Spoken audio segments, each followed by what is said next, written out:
¿Está listo?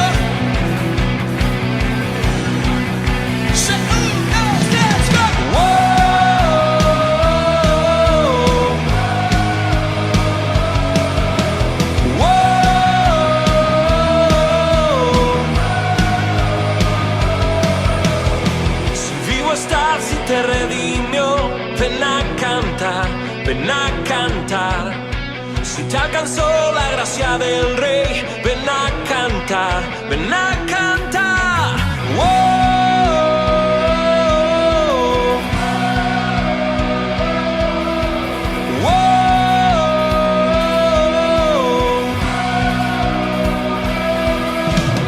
Si esclavo fuiste y te liberó, ven a cantar, ven a cantar.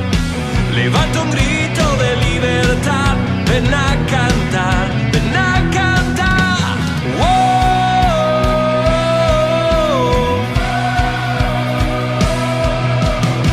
Porque ha resucitado, Él reina y hoy elevamos la gloria de nuestro Dios y Rey. Hey, todos vamos a cantar.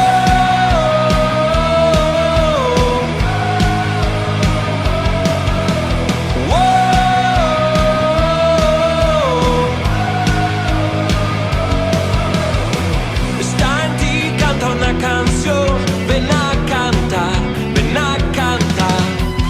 Si comprobaste su gran poder, ven a cantar, ven a cantar.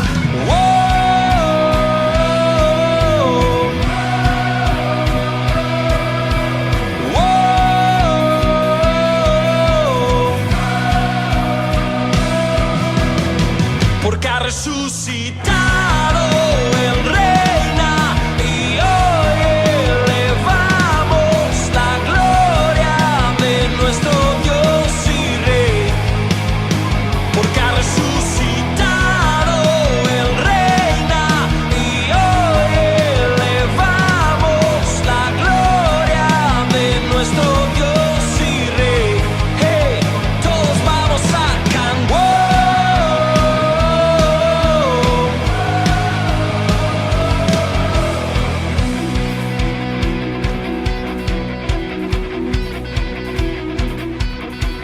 ¿Hay alguien aquí que Jesús rescató del lodo cenagoso? Ya conmigo. Los redimidos digan aleluya. Los redimidos digan reina Dios. A ver. Los redimidos digan aleluya. Los redimidos digan reina Dios. Ahora saltando un poquito, vamos. Los redimidos digan aleluya. Los redimidos digan reina Dios. Porque ha resucitado, Él reina y hoy elevamos la gloria de nuestro Dios y Rey. Ahí usted lo canta conmigo, vamos. Porque ha resucitado Él y hoy elevamos la gloria de nuestro. Y si no se ha cansado, salte la última. Porque ha resucitado, Él reina y hoy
Jesús es mi luz y mi salvación. Jesús es mi luz y mi salvación.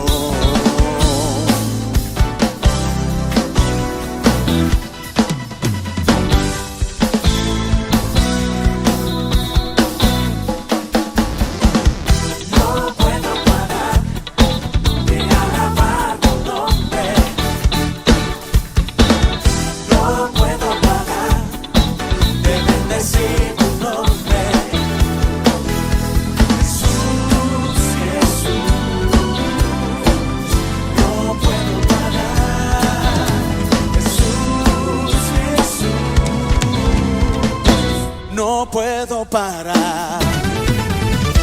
No puedo parar de alabar tu nombre. No puedo parar de bendecir tu nombre. Jesús, Jesús, no puedo parar. Jesús, Jesús, no puedo parar. No puedo parar de alabar tu nombre. No puedo parar de bendecir tu nombre. Jesús, Jesús, no puedo parar. Jesús, Jesús, no puedo parar.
Tocando el punto más bajo se apagan las luces y estamos los dos.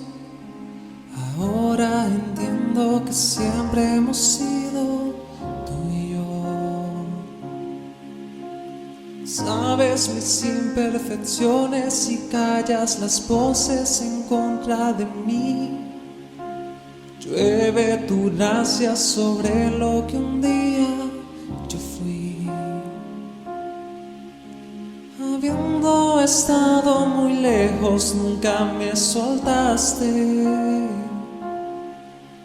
Sintiendo que no lo merezco, tú me levantaste. Padre, hoy vuelvo de vuelta al abrazo. Estoy regresando al calor de tus brazos, no me quiero ir. Ya no más ciego, no soy extranjero.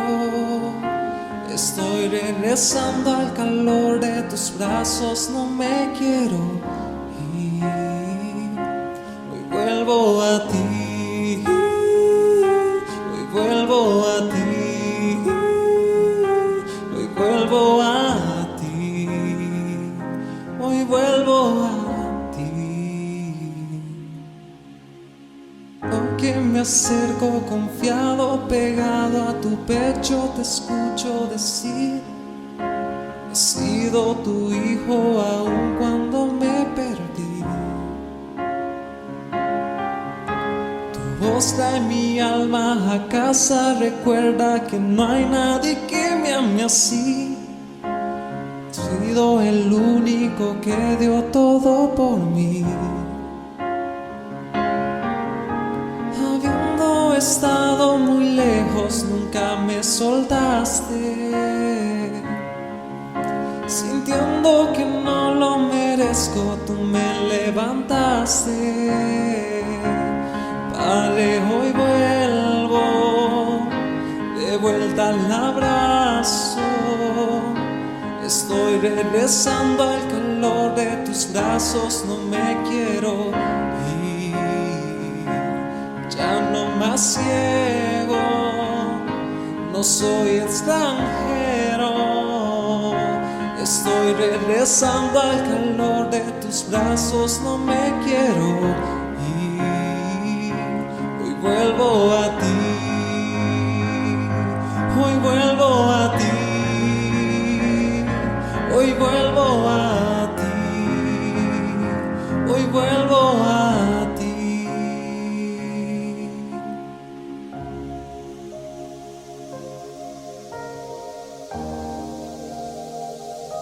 Vuelvo a ti.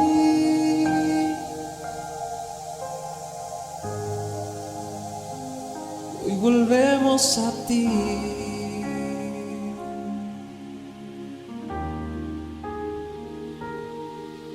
Tu abrazo, Señor, en tu regazo te decimos: Jesucristo, yo te entrego todo lo que soy.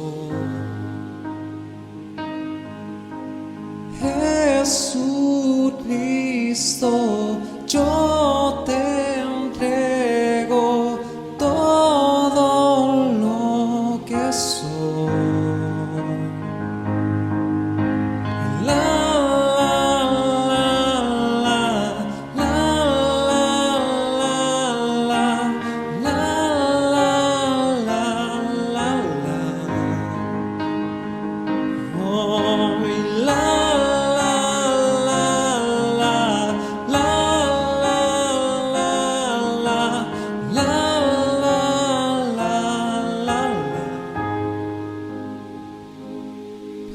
hoy vuelvo de vuelta al abrazo. Estoy regresando al calor de tus brazos, no me quiero ir. Ya no más ciego, no soy extranjero. Estoy regresando al calor de tus brazos, no me quiero ir. Hoy vuelvo a ti.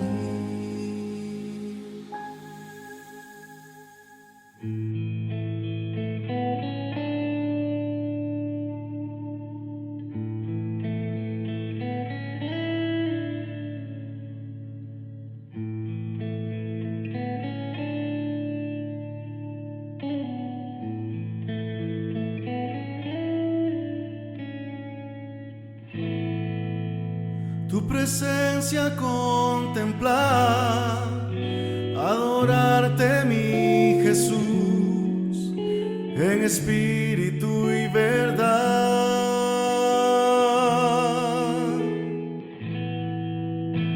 Vivir en comunión, tener intimidad contigo hoy, Señor.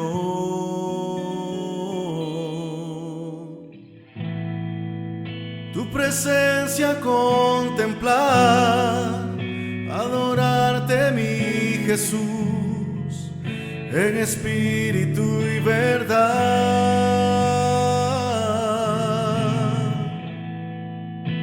Vivir en comunión, tener intimidad contigo hoy, Señor.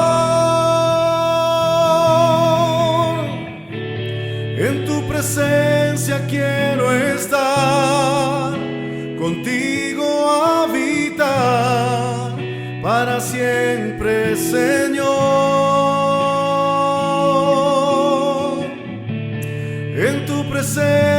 quiero estar, contigo habitar para siempre, Señor.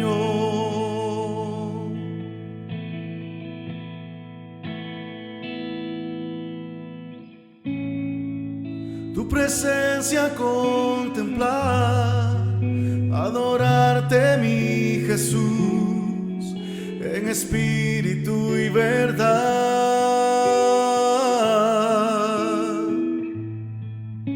Vivir en comunión, tener intimidad contigo hoy, Señor.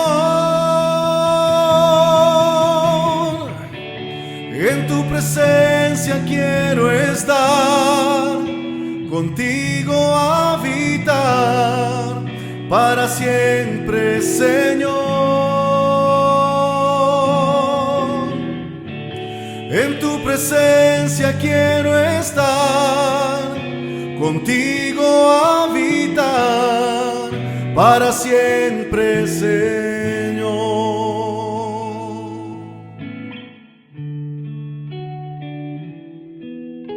Gracias, Señor, por tus cuidados, Señor. Gracias porque nunca nos abandonas, Señor. Gracias porque siempre estás con nosotros. Tú eres nuestra fortaleza, Señor.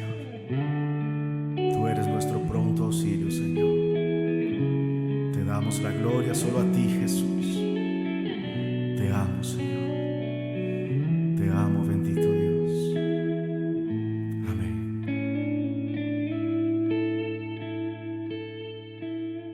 Bendiciones, mis hermanos. Que la paz y el amor del Señor Jesucristo sea con todos ustedes. Una oportunidad más de alabar y de glorificar el nombre del Señor y de estudiar juntos la palabra del Señor. Hoy vamos a estar estudiando el Salmo 34 y un tema específico en el Salmo 34 tiene que ver con el bien y el mal. Yo sé que es un tema, hermanos, que ha sido ampliamente desde el punto de vista filosófico estudiado y analizado. Pero ¿qué tiene que decir el Señor a través de su palabra acerca del bien y del mal? En medio de una sociedad que ha tergiversado y ha confundido la mente y el corazón de muchas personas, estableciendo preceptos y principios diferentes al propósito y la voluntad de Dios. Tome un tiempo, tome nota, comparta con su familia, estudiemos juntos la palabra del Señor y seamos edificados por ella. Bendiciones.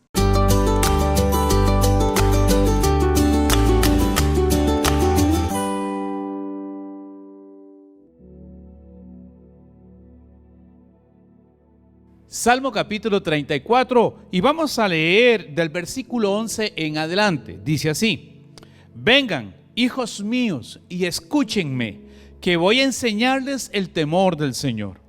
El que quiera amar la vida y gozar de días felices, que refrene su lengua del mal y sus labios de proferir engaños. Que se aparte del mal y haga el bien, que busque la paz y la siga. Los ojos del Señor están sobre los justos y sus oídos atentos a sus oraciones. Pero el rostro del Señor está contra los que hacen el mal, para borrar de la tierra su memoria. Los justos claman y el Señor los oye y los libra de todas sus angustias. Mis queridos hermanos, el pasaje en estudio fue escrito por el rey David. Y fácilmente se pueden visualizar 4 divisiones o secciones naturales en el Salmo. Del versículo 1 y al 5, David alaba y adora al Señor por su grandeza e invita al lector a unirse en adoración al todopoderoso creador del cielo y la tierra. Del verso 6 y hasta el 10, David enfatiza el hecho de que Dios siempre está atento al clamor de sus hijos para librarlos y protegerlos. Del verso 11 al 17, David realiza una exhortación para que los hijos de Dios vivan de acuerdo con los valores y principios del reino de Dios de manera justa y recta en el temor del Señor. Para concluir, David utiliza los versículos del 18 y hasta el 22, estableciendo una retribución tanto para los que viven de acuerdo con la voluntad de Dios, como para los que dedican toda su vida a practicar la injusticia y el pecado. Un elemento a tomar en cuenta es que el Salmo presenta claramente y en contraposición el bien y el mal, y la disyuntiva que existe entre la vida del justo y la vida de la persona injusta o pecadora, que no tiene arrepentimiento, así como la diferencia y las consecuencias entre obedecer a Dios o rebelarse en contra de la voluntad de Dios. Esta misma idea la presenta Moisés en lo que se puede conocer como su despedida del pueblo en Deuteronomio capítulo 30, versículo 15 al 19. Y Moisés hace una exhortación y le dice al pueblo: hoy te doy a escoger o a elegir entre la vida y la muerte, entre el bien y el mal.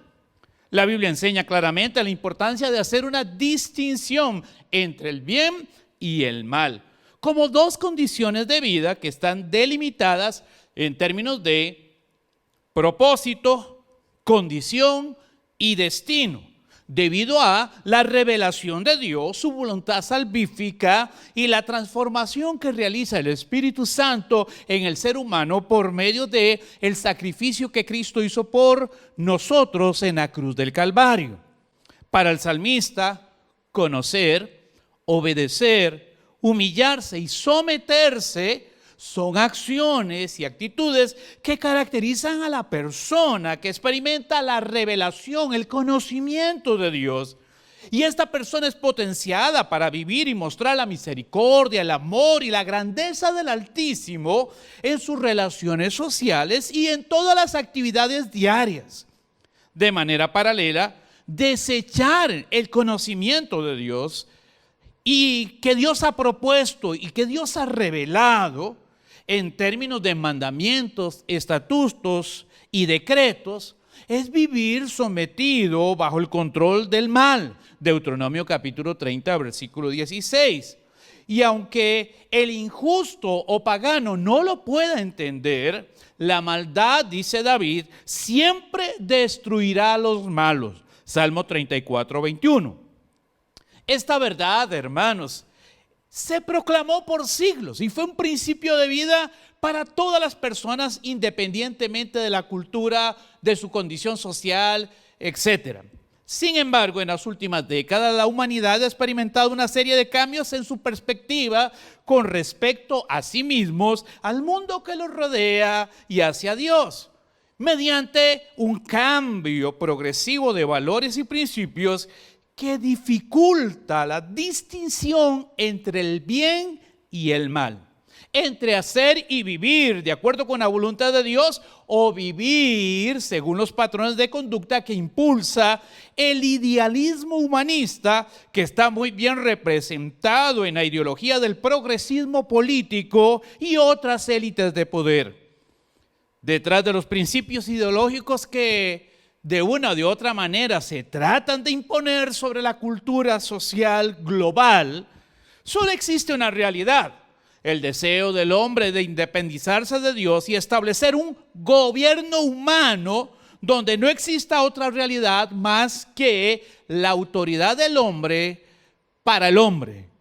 Lo crítico de esta realidad es que para imponer la autoridad del nuevo sistema sobre la humanidad, se niega cualquier autoridad o principio de autoridad que no provenga de sus propios movimientos, ideas u organización. Y para minimizar la revelación de Dios y las costumbres tradicionales, entonces apelan al relativismo, afirmando que no existe una verdad absoluta, ni una autoridad absoluta, ni un referente adecuado para determinar lo que realmente es bueno o malo, o entre lo correcto y lo incorrecto.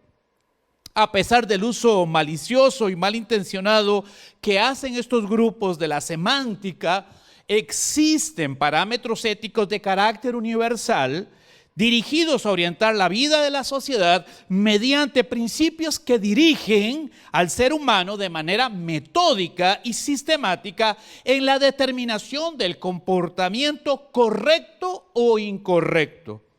Son estos principios éticos los que forman un sistema de normas o leyes que deben de ser cumplidas para que un sistema funcione adecuadamente. Y como son universales, estos principios son aplicables a todos los individuos independientemente del tiempo y de la cultura, o que se tenga o no se tenga conocimiento de ellos, o que se quiera o que no se quiera vivir de acuerdo a ellos.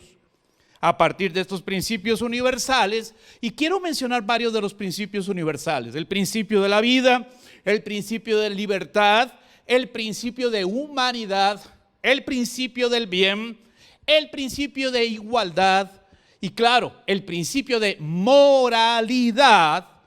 Se establecen entonces actitudes o valores individuales que definen y regulan de manera sistemática el comportamiento permitido de un individuo dentro de su colectividad o en términos de lo bueno y lo malo.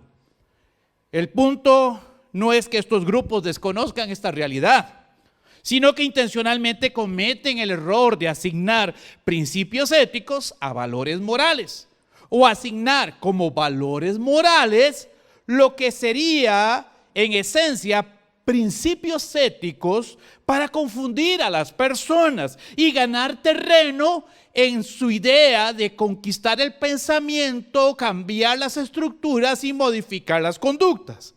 De esta manera, una acción puede ser valorada como moral porque la sociedad o la cultura lo aprueba, pero al mismo tiempo ser un acto no ético porque está en amplia oposición con estos valores universales que recién mencioné.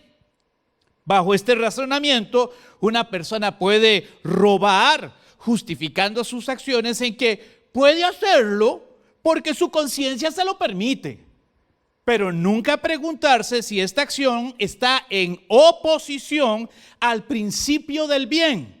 Y el principio del bien, de manera resumida, diría: no se debe hacer nada que vaya contra el bien común, y robar va contra el bien común.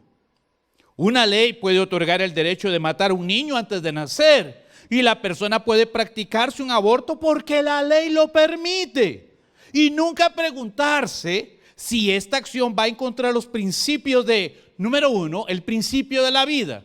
Y quiero resumir el principio de la vida. Y el principio de la vida dice: la vida es el soporte de todos los demás principios, por lo que se debe de privilegiar todo aquello que favorezca la vida, tanto en el ámbito colectivo como personal, cierro comillas. Pero también está violando otro principio fundamental, el principio de humanidad, abro comillas. El principio dice: el ser humano es la medida de todas las cosas y por tanto su vida y su dignidad deben de ser preservados y respetados. Hermanos, es claro que existen personas, organismos e instituciones que manipulan la moral a conveniencia, pero actuar en conformidad con sus torcidas intenciones no significa que la humanidad esté siendo beneficiada por las constantes violaciones a los principios más elementales de la existencia humana. Para justificar lo injustificable, las personas organizan su vida a partir de creencias y valores humanistas donde los sentidos sustituyen a la razón, el placer sustituye la ética y el individualismo a la colectividad. Y a partir de esta condición de vida se da origen a un orden social caracterizado por, número uno, el individualismo, la rebelión a la autoridad, la inmoralidad sexual, el relativismo ideológico y una lucha abierta contra las instituciones que proveen y tipifican, además de dar sustento a los principios éticos universales tales como la familia y la iglesia. Por lo general, este estilo de vida egoísta, rebelde y pecaminoso utiliza una o varias de las siguientes premisas. Número uno, Algo no puede estar mal si se siente bien. ¡Wow! Es común que las personas cuestionen el por qué debe de existir una paradoja entre lo correcto y no sentir placer y hacer lo incorrecto y experimentar hasta cierto grado de bienestar y de comodidad. Por diseño, el ser humano es sensible a los principios éticos universales y sabe cuando una actitud, una acción o un sentimiento son incorrectos. Sin embargo, en la mayoría de los casos, no es consciente de su condición de esclavitud y de las consecuencias que ejerce el pecado en su vida. Al no tener la revelación de Dios, el ser humano no tiene el carácter de Dios como norma de vida y justifica entonces su desobediencia argumentando que lo que los demás hacen debe estar bien. Entonces, si los demás lo hacen, porque yo no tengo que hacerlo. Si los demás lo hacen y tienen beneficios, porque yo no quiero o no puedo gozar de los mismos beneficios, aunque esté mal hacerlo. Número 2, seguir mi corazón. Otro grupo de personas responden a este intrigante dilema, afirmando que lo que hacen es seguir su corazón. Algo semejante a lo que Obi-Wan Kenobi le dice a Luke Skywalker en la película La Nueva Esperanza, en la saga La Guerra de las Galaxias. Un instante antes de disparar la bomba que destruiría la Guerra de la Muerte, Obi-Wan le dice a Luke: sigue tu corazón, Luke, y no fallará, sigue tu corazón. Hermanos, en esta línea de pensamiento, algunos afirman que lo correcto es lo que se siente en el corazón, porque desde su perspectiva el corazón no falla, el corazón siempre da en el punto. Pero hermanos, el corazón nos puede engañar y por lo tanto no podemos depender de un sentimiento, de una intuición para determinar lo que es bueno y malo. Más bien, Jeremías capítulo 17, versículo 9 dice: engañoso es el corazón y perverso más que todas las cosas. Porque el énfasis de Jeremías es afirmar que uno no puede dejarse guiar por corazonadas. Número 3, lo hago porque yo siento paz. Y yo creo, hermanos, que este argumento es uno de los más peligrosos, porque también hacer la voluntad de Dios produce paz. Y esto puede confundir a las personas. Sin embargo, el principio para evaluar si algo es bueno o malo es comprobar si lo que se hace está en armonía con la revelación de Dios por medio de su palabra, o simplemente es un sentimiento subjetivo construido sobre intereses personales. No puede estar mal si se siente bien. Sigue tu corazón. Debo de estar haciendo lo correcto porque siento paz. Hermanos, son pensamientos, versiones o presentaciones de la misma mentira.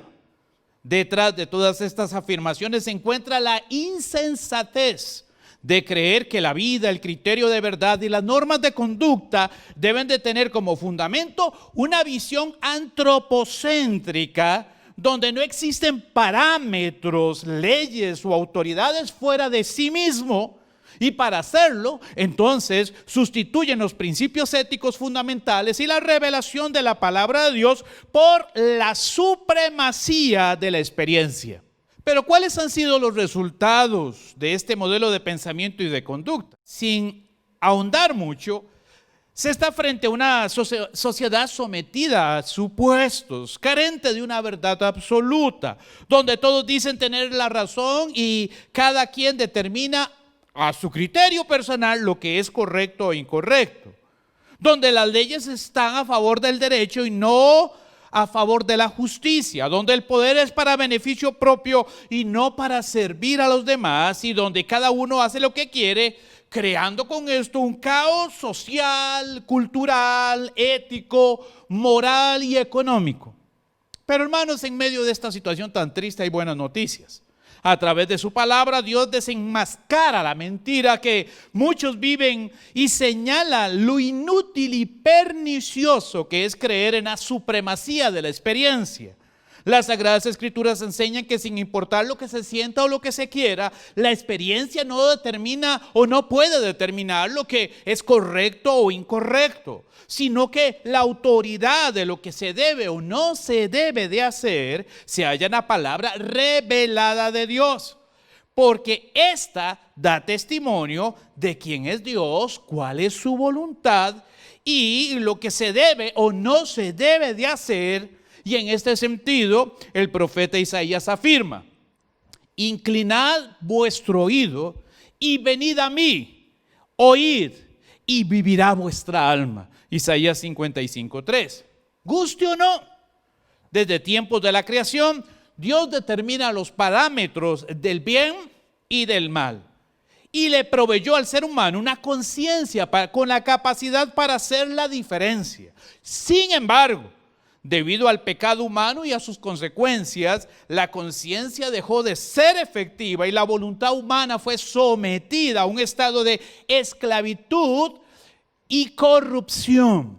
Bajo estas condiciones, el ser humano actualmente necesita experimentar un cambio en su condición, una transformación en todo su ser, el acompañamiento y la iluminación del Espíritu Santo y un marco de referencia que le permita conocer la verdad de Dios.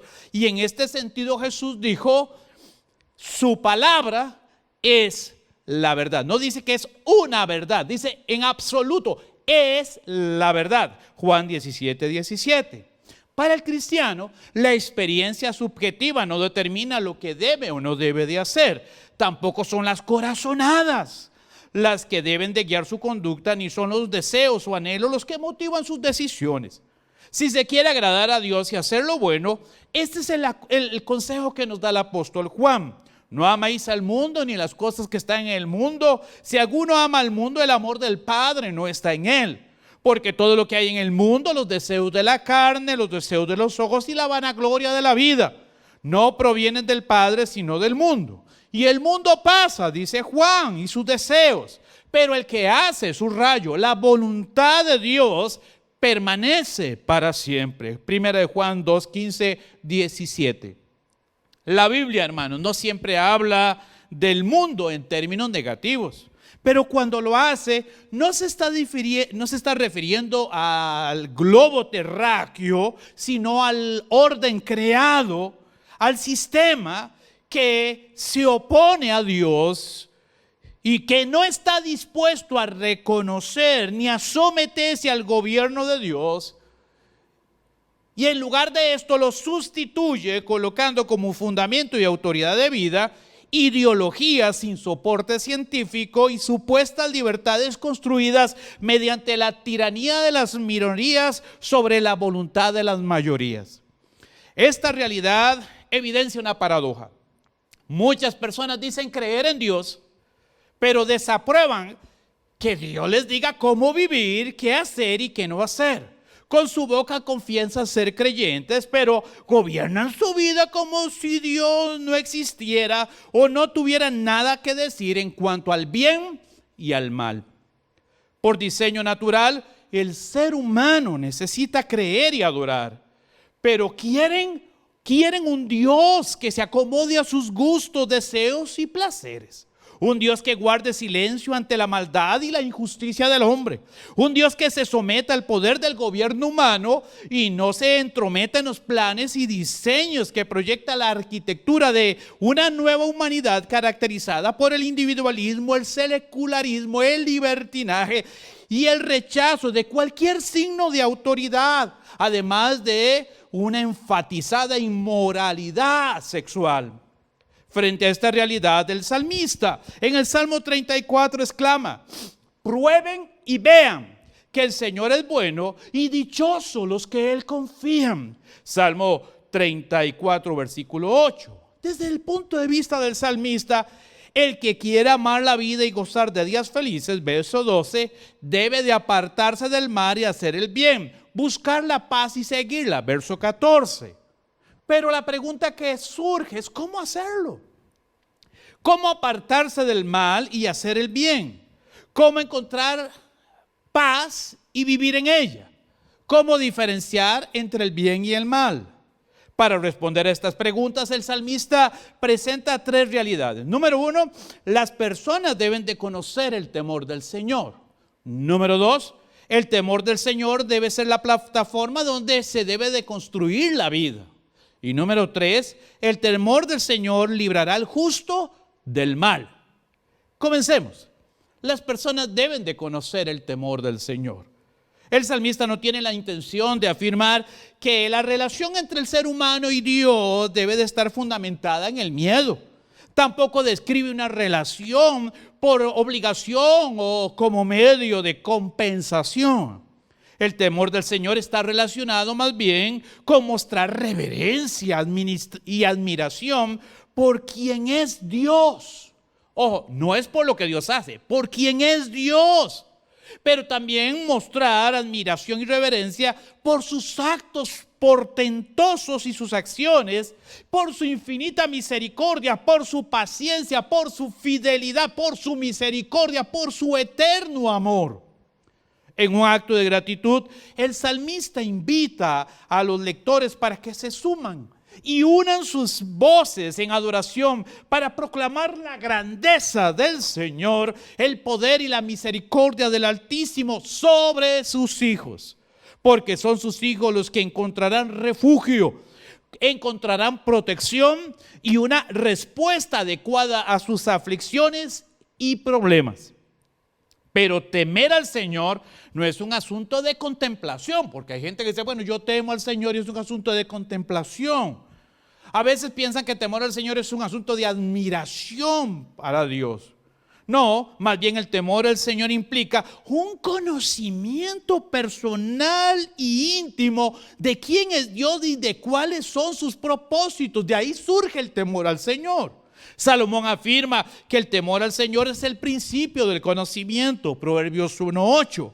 Pero se debe recordar que la idea que se presenta en los libros de sabiduría, es decir, Salmos, Proverbios y Eclesiastés, además de Cantares, la sabiduría es el conocimiento que está relacionado con el cómo vivir, el cómo disfrutar de la vida, Salmo 34:12, y el cómo dejar un legado para la posterioridad, Salmo 34:16 y Salmo 112, verso 1 y 2.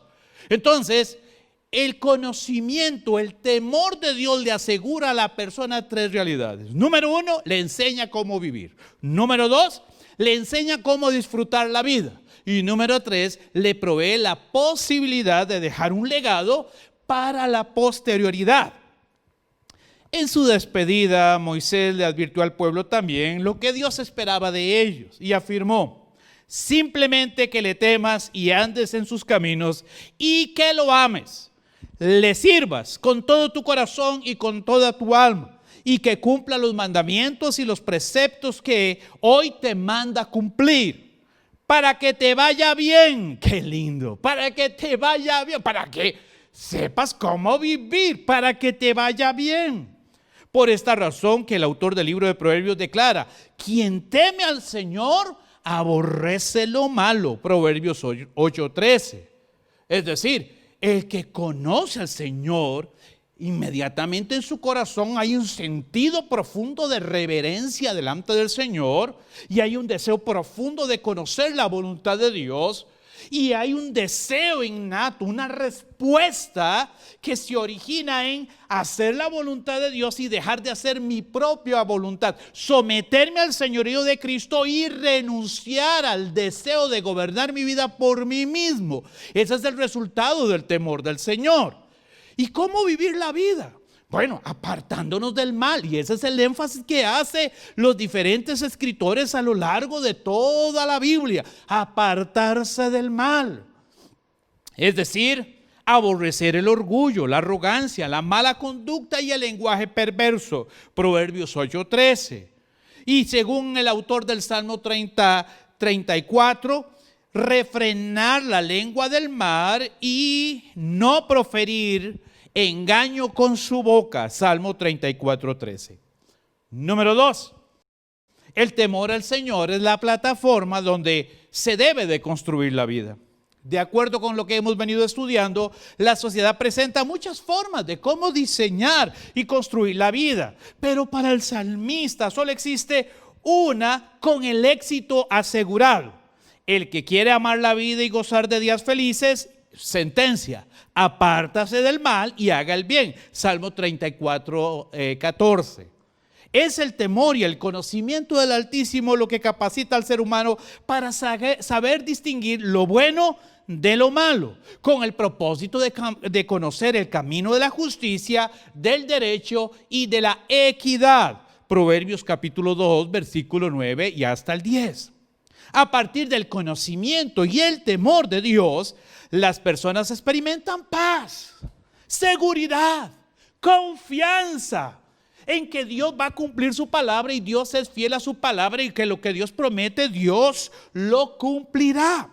El salmista afirma que los que viven de acuerdo con sus leyes y mandamientos serán bienaventurados, y cuando comieran del trabajo de sus manos gozarán de dicha y prosperidad. Su esposa, dice, será como vid que lleva frutos a los lados de su casa, y sus hijos serán plantados como olivos alrededor de su mesa. Salmo 128, versículo 1 al 4.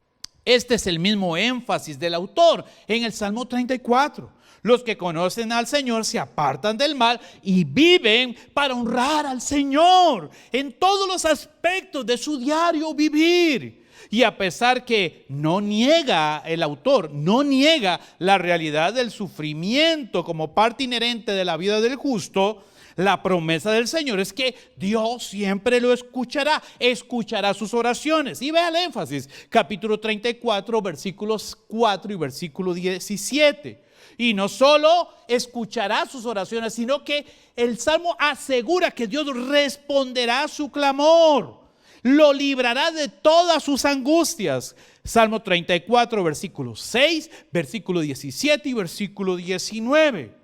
Además de que Dios suplirá todo lo que le hace falta. Salmo 34, versículo 9 y versículo 10. Y enviará a sus ángeles como sello para que defiendan y estén con ellos en todos sus caminos. Salmo 34, versículo 7. Hermanos, ¿cómo disfrutar de la vida? Confiando en el Señor. ¿Cómo disfrutar de la vida? Dependiendo de la palabra del Señor. ¿Cómo disfrutar de la vida? Obedeciendo sus mandamientos, sus principios y sus decretos. Es saber que Dios está con nosotros y por nosotros. Número 3. El temor del Señor librará al justo del mal.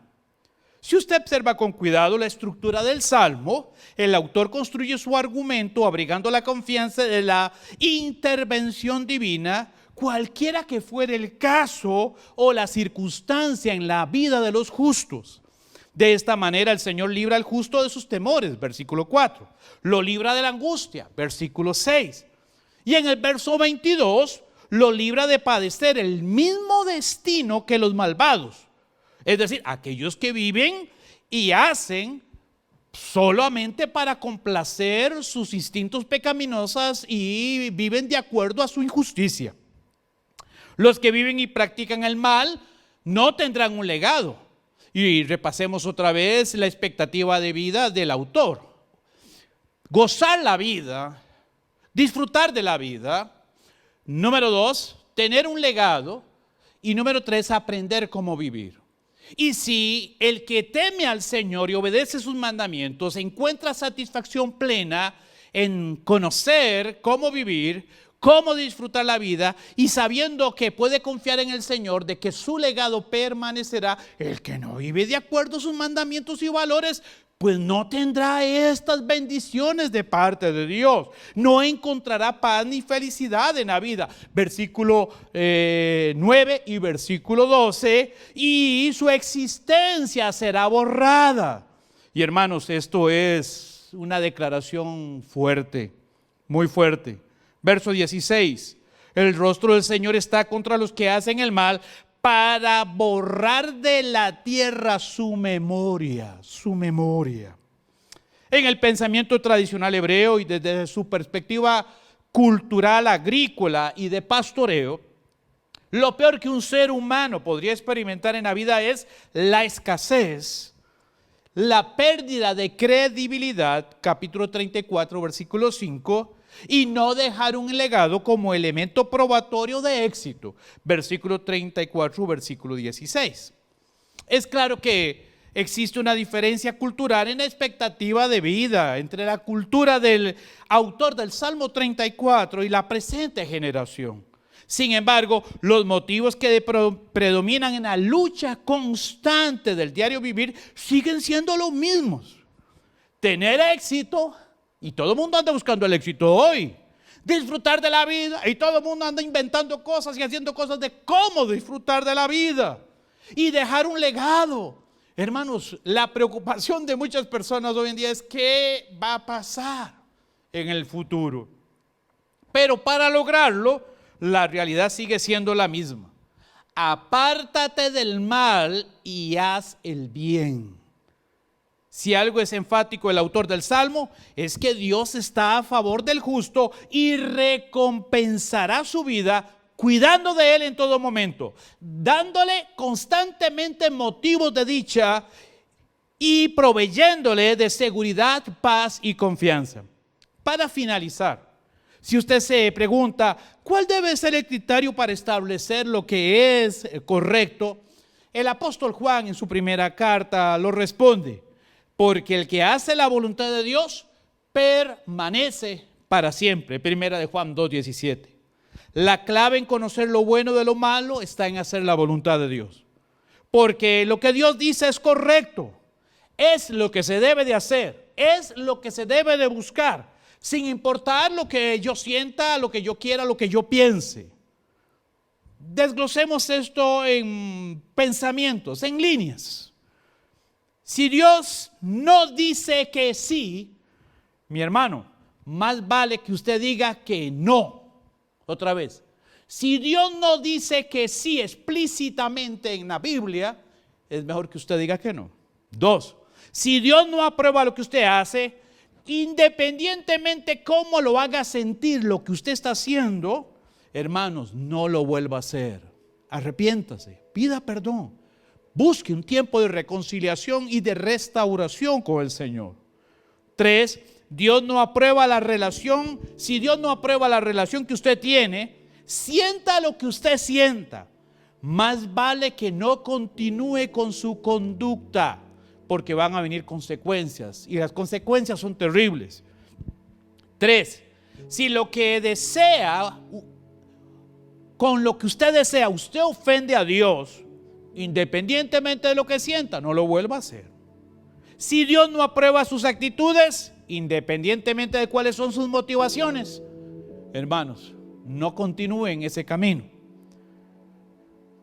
Si Dios no aprueba sus palabras, es mejor comenzar a pensar cómo hablar de una manera que traiga bendición, fortaleza y unidad. Trate, hermanos, de cambiar su manera de hablar.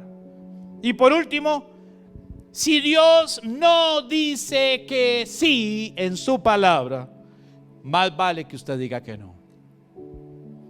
Yo sé que es una lucha, yo sé que es difícil, yo sé que estamos enfrentando una sociedad que no sabe el camino. Pero Jesús dijo, yo soy el camino, yo soy la verdad, yo soy la vida. Si alguien te puede enseñar cómo vivir, cómo disfrutar la vida y cómo dejar un legado para la posteridad, rinde tu vida a Cristo. Comienza a estudiar la palabra de Dios. Sométete a la autoridad del Señor y el Señor te dará las bendiciones que Él ha prometido y que el salmista tipifica de manera tan clara y puntual en el Salmo 34.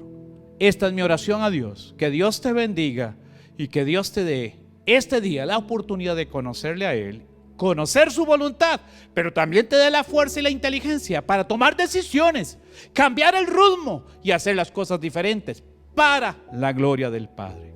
Oremos. Padre, gracias por este tiempo y esta oportunidad. Elevamos nuestro corazón a ti en acción de gracias y pedimos que bendigas a tu pueblo, tu heredad. Señor, enséñanos tu palabra, enséñanos tu camino y permite que tu palabra siga siendo para nosotros lámpara a nuestros pies y lumbrera a nuestro camino. Pido por esas personas que me han escuchado hoy Señor, te pido que les bendigas y les ayudes. Pido, Padre, que el gozo y la paz tuya traiga la fortaleza a su corazón para que puedan tomar decisiones, para que su vida tenga sentido y propósito y para que tengan, Señor, una heredad en tu reino. Padre, los bendigo en el nombre del Padre, del Hijo y del Espíritu Santo. Que Dios te bendiga, mi amado, que la paz del Señor sea contigo. Si en algo podemos ayudarte, no dudes en escribirnos. Puedes escribirnos a nuestro correo pastoresau@icppaz.com y con mucho gusto estaré tomando sea tu preocupación o tu necesidad y le daré respuesta lo más pronto posible. Que el Señor te bendiga. No se le olvide, nos vemos el próximo miércoles 7 en punto de la noche. Bendiciones, abrazos de parte del Señor. Que Dios te guarde.